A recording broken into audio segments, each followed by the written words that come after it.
저는 오늘 담임 목사님 안 오시는 줄 알고요. 마음 편하게 설교하려고 그랬는데 담임 목사님이 계셔서 그래도 마음 편하게 하겠습니다. 가끔씩 그 북한에 억류되었다가 풀려나거나 또 자유를 찾은 사람들의 이야기를 들어보면요, 이런 이야기를 많이 하죠. 그들의 공통점이 뭐냐면 그전에는 몰랐던, 어쩌면 알았지만 느끼지도 못하고 살아갔던 그 일상의 삶이 이 세상에서 가장 큰 기쁨이고 또 감격이라는 것을 알게 되었다라고 그렇게 고백을 해요. 그러니까 북한에서는 그런 자유로운 삶을 느끼지를 못했으니까 그쪽에서 빠져나왔든지 아니면 억류되었다가 풀려났든지 했을 때 이 삶에 대한 이 열망과 갈망이 얼마나 기쁘고 감사하다는 것을 깨닫게 된다는 그런 말이죠. 갈라디아서로 제가 한 2번 정도 설교를 한 것 같은데, 이 말씀을 이렇게 보면요, 종교개혁자였던 루터가 이 갈라디아서를 가리켜서 자유의 대헌장이라고 그렇게 불렀어요. 자유의 대헌장. 그럼 무엇으로부터의 자유냐? 죄로부터의 자유, 율법으로부터의 자유, 소유로부터의 자유, 삶과 죽음으로부터의 자유 등등 이런 많은 것들로부터의 자유에 대한 이 대헌장이 바로 갈라디아서다라고 그렇게 이야기를 하고 있습니다. 사랑하는 여러분, 우리가 자유로운 삶을 살 수 있다는 것은 정말 큰 복인 줄로 믿습니다. 여러분들이 북한이나 이런 데를 안 가보셔서 저도 안 가봤지만, 우리가 정말 마음 편하게 먹고 마음 편하게 자고 또 마음 편하게 하나님의 은혜를 생각하면서 예배할 수 있다는 것, 이거 자체가 큰 복입니다. 그래서 예수님 안에 있는 이 자유를 누리며 사는 성도들에게는 누가 부럽겠느냐는 거죠. 예수 그리스도 안에 있는 이 자유를 누리고 살아가는 사람들에게는 무엇이 부럽겠느냐는 거예요. 여러분, 사시면서 부러운 사람 있고 부러운 것들 있으십니까? 그럼 아직도 우리가 예수 그리스도 안에서 자유함을 누리지 못한 겁니다. 저는 가끔씩 정통 사극을 좀 보는데요, 사극을 보면서 늘 드는 생각이 하나가 있어요. 보면 대략 이렇잖아요. 대부분의 사극이요, 왕이 있어요. 그 다음에 이 왕마저도 꼼짝 못하게 만드는 막강한 권력을 행사하는 신하와 그리고 신하를 따르는 무리들이 있어요. 그리고 때로는 그들과 대립한 어느 다른 당파가 꼭 나와요. 그죠?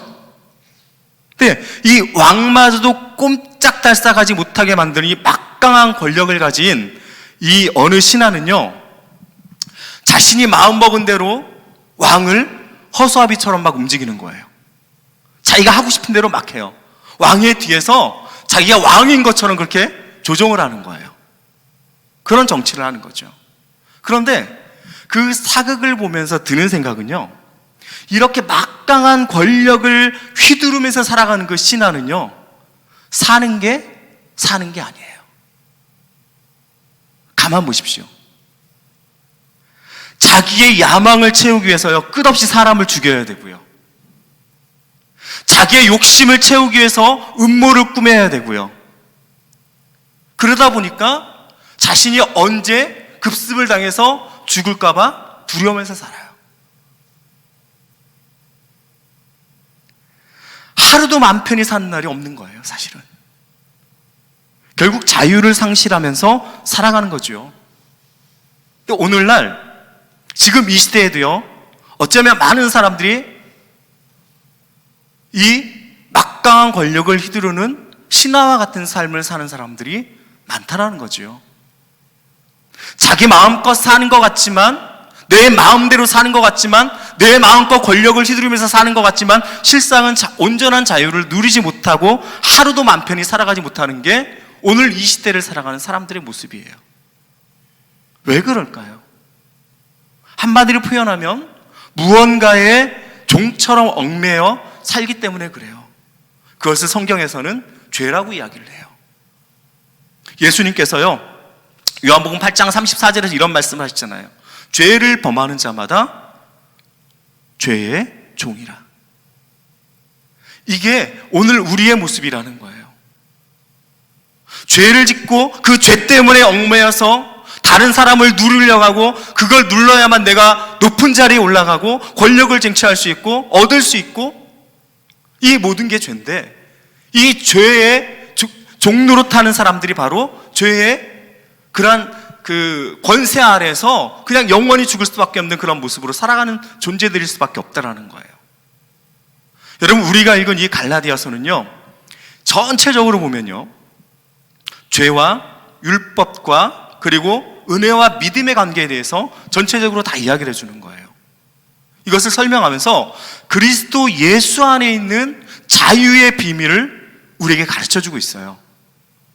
그래서 바울은 이 갈라디아서를 통해서 결론적으로 말하는 게 뭐냐면요, 하나님의 구원은 결코 율법과 그것을 지키는 행동으로 얻어지는 것이 아니라는 것을 지속적으로 우리에게 가르쳐주고 있는 거예요. 결국 하나님의 구원은 값없이 주시는 하나님의 은혜라는 겁니다. 즉 예수 그리스도의 십자가의 죽으심과 부활하심을 믿는 믿음을 통해서만 하나님의 구원의 은혜는 우리 가운데 임하는 줄로 믿습니다. 이게 하나님의 은혜예요, 여러분. 그리고 이 믿음으로 살아가는 은혜의 삶을 통하여서 우리 안에 베푸시는 하나님의 평안 안에서 기쁨과 감사의 생활을 살아가는 것이 진정한 구원의 삶이라고 우리에게 가르쳐주고 있어요. 사랑하는 여러분, 우리 담임 목사님도 여러 차례 말씀하셨지만요, 은혜와 평강은 실과 바늘처럼 쫓아다니는 거예요. 결코 떨어져 있지 않아요. 여러분 삶을 한번 가만히 생각해 보십시오. 은혜가 충만할 때 여러분 힘든 삶이 다가오고요, 상황은 전혀 바뀌지 않은 것 같은데 여러분 마음 안에 평안을 누리잖아요.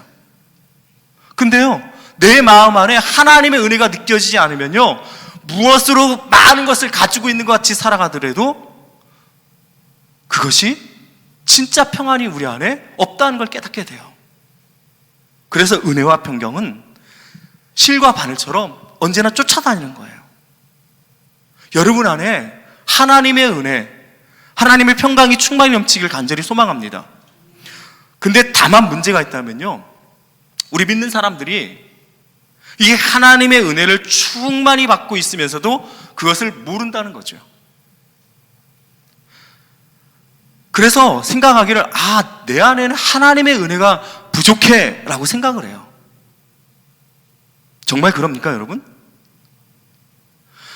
그러다 보니까 내 안에 하나님의 은혜가 부족한 것 같으니까 어디 막 불이 내린다는 막 집회도 참석해보고요, 기도원에 가서 막 기도도 해보고요, 산에 올라가서 막 소나무 뿌리도 뽑아보려고 막 그렇게 기도해요.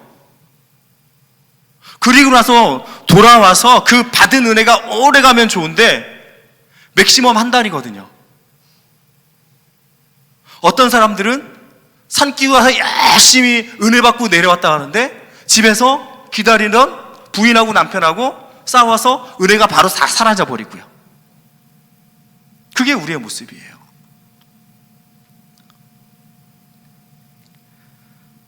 사랑하는 여러분, 우리에게 정말 필요한 것은 새로운 은혜를 받는 것이 아니라 이미 하나님께서 우리에게 내려주시고 있는 그 은혜를 깨닫는 겁니다. 결국 죄, 율법, 은혜의 관계를 깨달으면요, 나는 정말 그리스도 안에서 행복한 삶을 살 수 있고요, 의미 있고 하나님의 목적에 합당한 삶을, 그리고 자유의 삶을 살게 되는 줄로 믿습니다. 그래서 갈라디아서를 아까 말씀드린 것처럼 자유의 대헌장이라고 그렇게 부르는 거예요. 결국 우리에게 영원한 자유를 주는 건 율법이 아니라 믿음이요, 그것을 통해 우리에게 임하시는 하나님의 은혜라는 것을 다시 한번 여러분들이 꼭 깨달으시기를 주님의 이름으로 축복합니다. 자, 그렇다면 우리가 한번 생각해 볼 수 있죠. 율법이라는 것은 그러면 전혀 쓸모없는 것이냐는 질문을 우리에게 스스로가 또 해봐야 되는 거예요. 은혜만 있으면 된다고 하는데 율법은 필요 없는 것이냐? 다른 말로 표현하면 하나님은 정말 쓸모없는 율법을 우리에게 주신 것이냐 하는 질문을 해야죠. 그리고 이 질문에 대한 대답은 결코 그렇지 않다라는 거예요.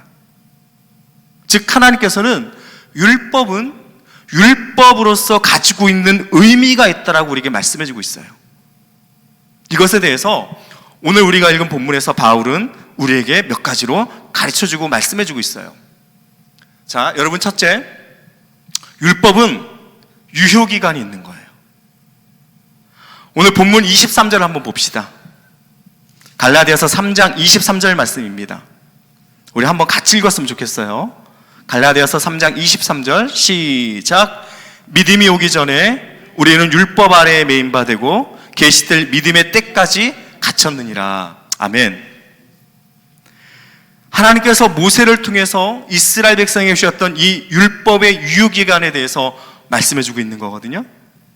언제까지라고요? 믿음이 올 때까지. 믿음이 오기 전에 우리가 율법 안에 매인 바 되고 계시될 믿음의 때까지 갇혔느니라. 여러분, 우리가 뭐 식료품이나 식품이나 약이나 이런 것들을 사면 거기에 반드시 유효기간이 있습니까? 없습니까? 있죠. 유효기간이 당연히 있는 거예요. 가끔 유효기간이 지나도 상관없는 것이 있긴 해요. 하지만 그래도 유효기간이 지난 것은 우리가 조심하잖아요. 그렇죠? 유통기한이 지난 것을 먹게 되면 어떤 일이 벌어집니까, 여러분? 내 몸이 상해요. 그렇죠? 약사나 의사 선생님들이 그런 얘기를 해요. 그 유통기간이 지난 것은, 그런 약들은 먹지 말아라. 물론 약효가 반감이 되고 완전히 떨어져서 먹지 말라는 이유도 있고요. 어떤 약들은 때로는 유통기한이 지나면 이게 약의 성분이 아니라 독의 성분으로 바뀌는 것들이 있대요. 그래서 먹지 말라는 거예요. 자, 오늘 본문에서도 율법은 유통기한이 있다고 분명히 우리에게 말해요. 언제까지라고요? 믿음이 오기 전까지. 우리는 19절 말씀에서 볼 수 있어요. 읽지는 않았지만, 그런즉 율법은 무엇이냐? 범법함으로 더하여진 것이라 약속하신 자손이 오시기까지 있을 것이라.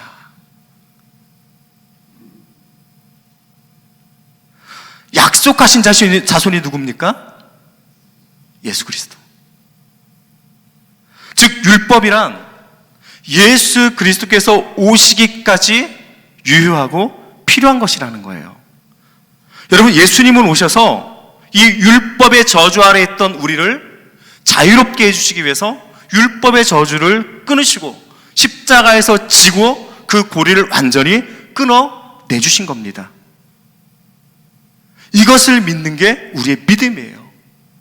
자, 그러면 오늘날 2000년이나 유통기간이 지난 이 율법을 여러분의 크리스찬의 삶의 생활의 규범으로 지킨다고 생각을 해보십시오. 그럼 2000년이나 지난 약을 먹는 것과 똑같은 거예요. 탈인하게 되어 있잖아요. 여러분, 하나님께서 이렇게 탈인하라고 우리에게 율법을 주셨을까요? 아닙니다. 율법은 지키라고 우리에게 주신 게 아니라는 거예요. 자, 그래서 두 번째로, 그럼 하나님께서 주신 이 율법의 역할은 도대체 무엇이냐라고 질문을 해야죠. 본문 24절을 한번 읽어볼까요? 본문 24절 같이 읽어봅시다. 본문의 3장 24절입니다. 시작. 이같이 율법이 우리를 그리스도께로 인도하는 초등교사가 되어 우리로 하여금 믿음으로 말미암아 의롭다함을 얻게 하려 함이니라. 아멘. 우리가 읽은 건 지금 개역 개정이고요. 개역 한글에 보면 이 초등교사라고 안 돼 있고 뭐라고 돼 있어요? 몽학선생이라고 돼 있어요. 몽학선생. 이 몽학선생이라는 말은요, 사실은 로마 시대의 귀족들 사이에 쓰여지던 단어예요. 귀족들이요, 집안에서 자신의 자녀들을 가르치기 위해서 고용했던 교사가 바로 몽학선생이에요. 가정교사를 말하는 거예요. 이 몽학선생의 유효기간이 있었어요. 유효기간이 언제냐? 이 아이가 6살 때부터 16살이 될 때까지, 그때까지 이 아이를 잘 가르치고 양육하는 거예요. 이게 몽학선생의 역할이었어요. 자, 그러니까 이 아이가 가장 기초적인 학문을 배울 수 있도록 가르치는 역할을 하는 사람이 몽학 선생 초등교사인 거예요. 그리고 이 아이가 16살이 넘으면 몽학 선생은 더 이상 필요하다? 필요하지 않다? 필요하지 않다는 거죠. 여러분, 율법은 그 어떤 사람도 완벽하게 지킬 수 없습니다. 완벽하게 지킬 수 없기 때문에 결국 그 율법의 심판으로 인해서 그 어떤 한 사람도, 단 한 사람도 예외 없이 심판을 받게 되면 영원한 죽음에 처해지게 되는 거예요. 여러분들이 지금 율법 아래 있으면 여러분들은 율법을 다 지킬 수 있어요? 한번 생각을 해보세요.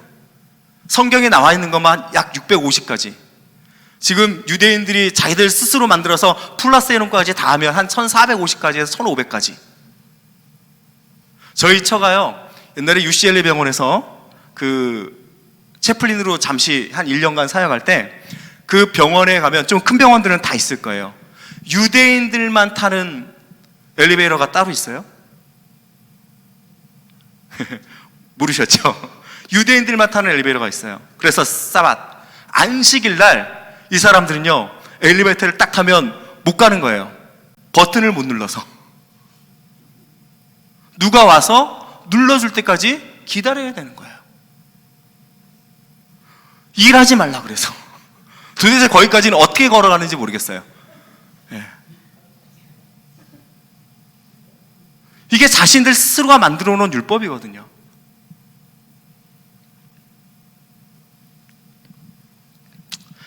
여러분, 결국 율법이 우리를 그리스도께로 인도하는 몽학선생 초등교사라는 뜻이에요. 근데 이 몽학선생 초등교사라는 이 율법을 통해서는 사람이 의롭게 될 수도 없고 구원을 얻을 수도 없다는 것을 분명하게 가장 기초적으로 깨닫게 하여서 예수 그리스도를 믿음으로 말미암아 의롭게 된다는 구원의 길로 가게 만드는 것이 몽학선생 초등교사 율법의 역할이라는 거예요. 다시 말씀드리면요, 율법으로는 자기 스스로가 구원할 수 없으니, 이 율법 가지고는 되지 않는구나. 그럼 내가 구원을 받기 위해서는 분명히 다른 길이 필요한데, 그게 무엇일까? 예수 그리스도. 이걸 깨닫게 해주는 게 율법이라는 거예요. 그리고 이 예수님이 오시면 자연스럽게 몽학선생 초등교사인 이 율법도 더 이상은 필요 없게 된다라는 그런 의미인 거예요. 자, 세 번째, 그럼 여러분, 믿음이 온 후에는, 예수 그리스도가 온 후에는, 오늘 본문의 25절에 보면요, 몽학선생은 믿음이 온 후에는 더 이상은 우리에게 어떤 역할도 할 수 없다는 것을 분명히 얘기해 주고 있어요. 믿음이 온 후로는 우리가 초등교사 아래 있지 아니하도다. 예수님이 온 후에는 우리가 더 이상 율법 아래 있지 아니하도다. 그래서 우리는 더 이상 몽학선생 아래, 율법 아래 있지 않다는 것을 깨닫는 게 중요해요. 결국 우리는 율법이 아니라 믿음으로 의롭게 되는 이 구원의 은혜의 아래에서 살아가는 존재들이라는 것을 성경은 분명히 우리에게 가르쳐주고 있는 거예요. 자, 오늘 본문에 26절부터 29절까지 우리가 아까 읽었는데요, 이 부분은요, 그래서 우리가 가져야 하는 이 믿음의 절대 가치에 대해서 몇 가지로 말씀해 주고 있습니다. 사랑하는 여러분, 분명하게 알아야 할 것은요, 우리가 예수님을 믿는 것은 똑똑해서 믿는 것도 아니에요. 여러분, 똑똑하셔서 예수님 믿으셨어요? 여러분, 잘생기고 예뻐서 예수님 믿으셨어요? 가진 게 있으셔서 예수님 믿으셨어요? 아니잖아요. 아무것도 아닌데 주님이 우리를 찾아오신 거거든요. 만나주신 거거든요. 믿게 해주신 거거든요. 이게 바로 하나님의 은혜의 선물이에요. 자, 그렇다면 이 믿음이 주는 절대 가치라는 게 있는데요, 이 절대 가치는 무엇이 있을까요? 첫째는요, 하나님의 자녀가 되는 것이 절대 가치라는 거예요. 자, 26절을 한번 같이 읽어봅시다. 본문 읽은 26절이에요. 다 같이 다시 한번 읽읍시다. 시작. 너희가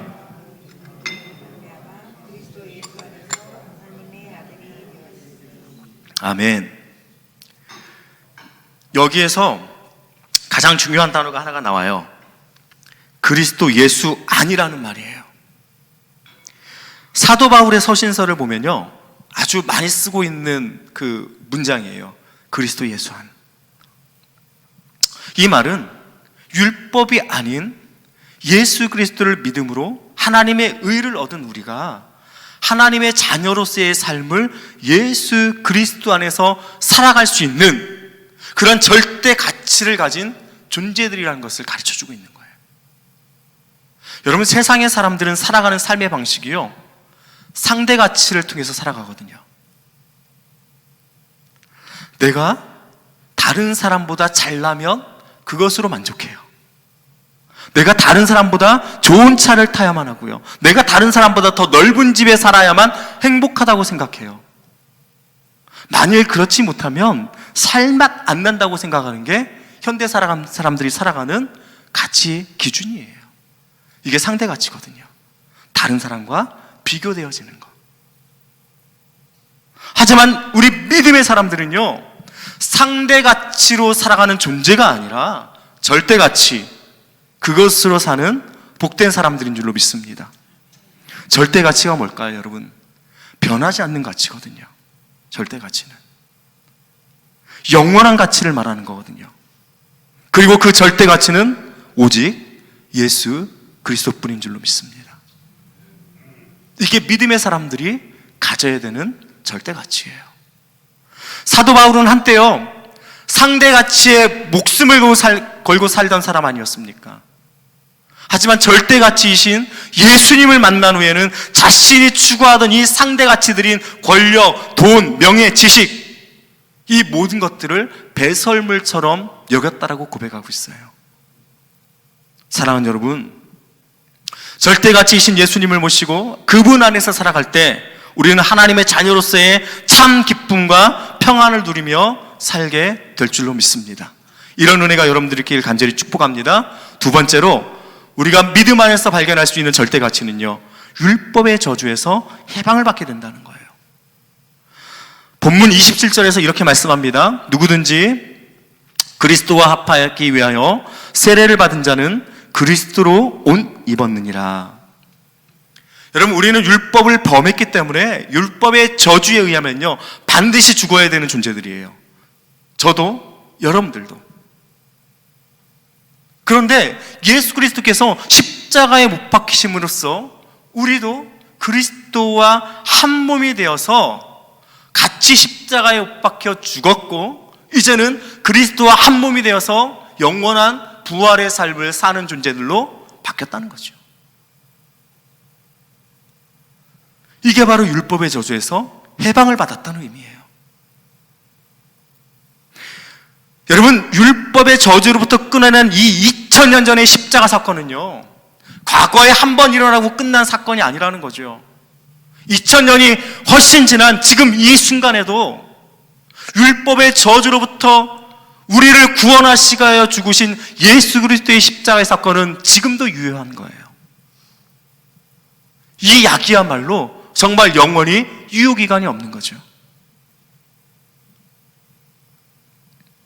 누구든지 예수님을 그리스도로 영접하면 더 이상 저주할 자라 여기지 않으시는 하나님의 은혜를 깨닫고 또 그 은혜를 여러분의 삶 가운데 전하고 사시는 그런 은혜가 있기를 주님의 이름으로 간절히 축복합니다.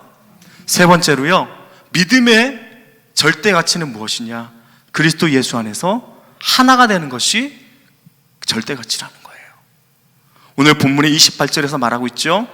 너희는 유대인이나 헬라인이나 종이나 자유인이나 남자나 여자나 다 그리스도 예수 안에서 어떻다고요? 하나이니라. 사람은 인종이 다 달라요. 신분도 달라요. 지위도 다르거든요. 나이도 다 달라요. 근데 신분도 다르고 인종도 다르고 지위도 다르고 나이도 다 다른 이 사람들이 하나가 된다는 건 사실 정말 어려운 일이거든요. 오죽하면요, 요즘은 한국에서 나이가 조금만 더 먹으면 다 뭐라고 부르더라? 꼰대? 막 그런 표현을 쓰더라고요. 나 참 세상에. 예. 젊은 세대, 젊은 사람들의 생각과 사고를 이해하지 못하는 사람들을 다 꼰대라고 부른대요. 생각하는 가치, 바라보는 목적 다르거든요, 다. 하나가 되기가 정말 어려워요. 유태인들은요, 성경도 보면 유대인들은 이방인들을 개 취급을 했어요. 사마리아인들도 개 취급을 했고요. 그들이 그 아수르 민족과 피가 섞이는 바람에, 또 헬라인들은 유대인들을 가리켜서 정치적으로 지배를 하고요. 복잡해요. 하나가 되기가 정말 어려운 그런 구조들이었죠. 그 옛날 구약시대부터도요, 성경을 보면 주인은 노예를 죽일 수 있는 권한을 가질 정도로 절대계급 사회가 구약시대였어요. 사실은 당시 여자와 아이들은 사람 숫자를 셀 때 당연히 빠지던, 그 숫자에 들어가지도 않던 만큼 성차별, 신분의 차별, 나이의 차별이 심했던 시대가 구약시대였고요. 신약시대 때도 사실은 마찬가지였고요. 그런데 예수님이 오셔서 이 상대 가치들을 무너뜨리기 시작하신 거예요. 예수님이 오셔서 가난한 사람들을 만나주시고요, 억눌린 사람들을 고쳐주시고요, 아이들을 높여주시고요, 여인들을 높여주시고요, 그들을 찾으시고 그들을 안으시고 그들을 치유하시는 놀라운 사랑을 우리에게 보여주신 거예요. 사랑하는 여러분, 성령이 임재한 후에 초대교회는요, 그 전까지는 분열이 있었고, 그 전까지는 서로가 하나가 되지 못했고, 그 전까지는 이방인 유대인들과 유대에서 그리스도인으로 바뀌었던 기독교인들, 이방에서 왔던 기독교인들 서로 갈등과 반목을 했었지만, 하나님의 성령이 임하신 후에 초대교회는요, 이런 모습들이 점점 사라지면서 예수님의 사랑의 모습을 닮아가는 공동체로 어느 순간은 바뀌었어요. 놀랍죠? 계급의 장벽이 무너지고요, 신분과 성별의 장벽이 무너지는 놀라운 역사들을 초기에는 경험을 하게 되는 거예요. 제가 예전에도 한번 말씀을 드렸지만요, 대한민국의 기독교의 역사도 보면요, 맨 처음에 복음이 들어가고, 여러분, 복음이 처음에 들어갔을 때 신분별로 이렇게 복음을 받아들였잖아요. 양반은 양반대로 복음을 받아들여서 자신들의 교회를 세워놓고, 평민과 종들은 또 복음을 받아들이며 자신들만 다니는 교회가 생기고요, 심지어 교회 안에도 기역자로 돼 있어서 여자들 따로 남자들 따로, 가운데 설교단 하나, 여자는 이쪽에 앉아서 설교하시는 목사님만 볼 수 있고, 또 반대로 남자들도 이쪽에 앉아서 설교하시는 목사님 바라볼 수 있고, 딱 기역자로 돼 있는 그런 구조였거든요. 그러니까 이런 상태로 지속되다가 평양 대부흥운동 사건이 터진 이후에 이 조선의 대한민국의 기독교 역사가 바뀌기 시작한 거예요. 놀랍게. 대한민국의 기독교 역사를 이렇게 쭉 살펴보면요, 하나님의 성령을 경험하고 하나님의 은혜를 경험하고 한 여자 주인이 집으로 와요. 집으로 와서 자신의 집에 있던 노비 한 20여 명을 다 불러요. 그리고는 자기의 그 안방에 있던 그 서랍장 저 깊숙이 박혀 있던 곳에서 그 노비 문서, 종문서를 다 꺼내와요. 그러면서 한 명 한 명 이름을 불러가면서 그것을 다 불태워요. 이런 일들이 실제적으로 막 일어나는 거예요. 하나님의 성령의 은혜와 예수 그리스도의 십자가의 복음의 능력을 막 경험하고 나서, 그러면서 우리 대한민국의 기독교도 점점 변화되고 바뀌는 역사들을 경험하게 된 겁니다. 사랑하는 여러분, 교회 안에서는 세상의 절대 가치가 아니라, 상대 가치가 아니라 예수 그리스도 안에 있는 절대 가치인 예수님과 복음만이 남아야 하는 줄로 믿습니다. 그래야 돼요, 여러분. 여러분의 눈에 하나님의 마음이 담겨야 되고요, 예수 그리스도의 심장이 여러분의 마음에 남아 있어야 되는 거예요. 그것으로 다른 사람들을 바라봐야 되는 거예요. 상대 기준으로 자꾸만 살펴보지 마세요. 예수님의 눈으로, 십자가의 복음으로 바라보면 내가 사랑하고 내가 품어야 될 사람들만 남아있게 되는 거예요.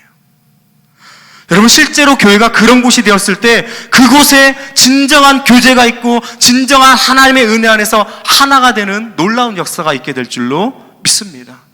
저는 우리 라팔마 교회가 이런 교회가 될 수 있기를 간절히 축복합니다.